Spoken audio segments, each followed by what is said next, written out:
كاكولا زيرو بس بطعم جديد. وريد بول بقى عملت لنا طعم الخوخ. ومعانا بونكي.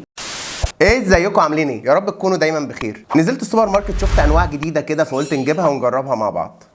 شفت الكولا دي وشكلها بصراحه جديد بالنسبه لي، ولما عملت عليها سيرش عرفت ان هم منزلينها كولا زيرو. طبعا الكولا الزيرو دي ما تناسبش حاجات كتير، ما تنفعش للحوامل، ما تنفعش للاطفال، علشان عليها ماده اسمها سوبوتريم. بس تعالوا نجرب نشوف طعمها فعلا مختلف زي ما بيقولوا ولا لا.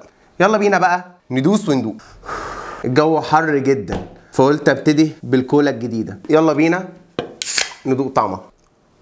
طعم الكولا زياده فيها قوي، يعني حاسس ان انا باكل جيركولا. عارفين طعم الجيركولا؟ طعمها حلو عجباني، بس فكره ان هم عاملينها زيرو، ان هم حاطينها ومستخدمين سوبوتريم، دي مش ميزه، لان في منتجات جديده نزلت بعد عن السوبوتريم. وبالنسبه لي دي وجهه نظري.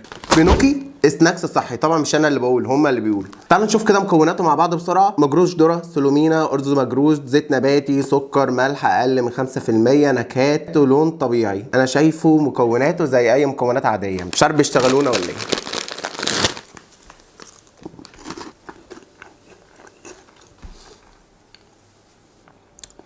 مكسبات الطعم فيه زياده قوي بصراحه، قفلتني، مش حلو، لا ما عجبنيش. في حاجات بنفس الطعم دقتها احلى بكتير. ده بقى ممكن يعجب الناس اللي بتحب السناكس اللي فيه طعم زياده قوي. ونخش على تالت نوع معانا، ريد بول بطعم الخوخ. هتقولي لي ليه جيت على ريد بول؟ علشان اغير طعم السناكس اللي دقته واقدر اجرب الاطعم اللي بعد كده.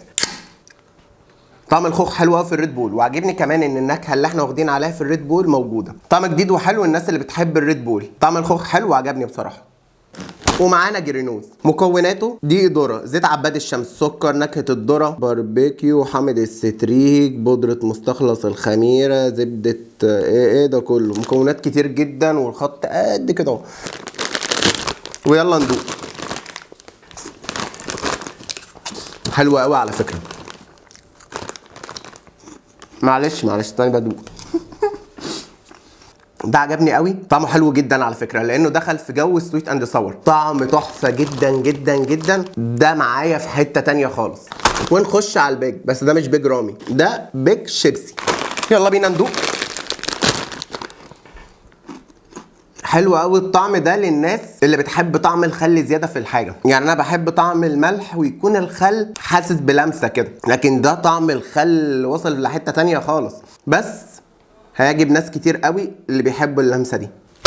لونج شيبس. المكونات: رقائق البطاطس، زيت عباد الشمس، سميد القمح، نشا البطاطس، مزيج نكهات، منظم حموضه، حامض الستريك، سكر، ملح، مسحوق بصل، مسحوق الجبن. ايه ده؟ انا بصوا لسه بقى عايزين خريطه نقعد نكمل مع بعض. يلا بينا ندوق.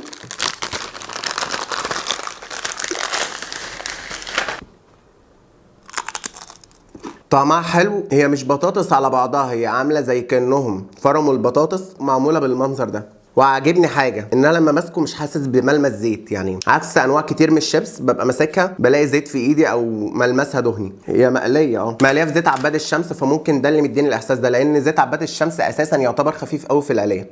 ومعانا اخر حاجه وهو هلو. المفروض كنا نقول هلو في الاول، يعني مش عارف.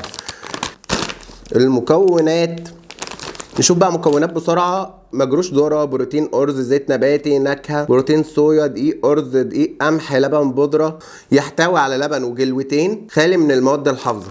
الجلوتين ده بيستخدموه وممكن يعملوا منه لحمه، يعملوا حاجه زي عجينه كده من الدقيق ويقعدوا يصفوها، حوار كده ممكن نبقى نجربه مع بعض. ما علينا ده مش وقت، بس لو حابين نجربه ممكن نبقى نجربه مع بعض. واخترت طعم الجبنه ببرميزان لان اول مره اشوف سناكس او حاجه تنزل بطعم الجبنه ببرميزان. يلا بينا بقى نشوف فعلا الطعم حلو ولا لا. معقوله طعم الجبنه ببرميزان فيه في حته تانية، واصلين للطعم بدرجه كبيره جدا. بصراحه عجبني جدا. وبكده تكون خلصت حلقه النهارده، وما تنسوش الاشتراك في القناه لو عجبكم الفيديو. سلام.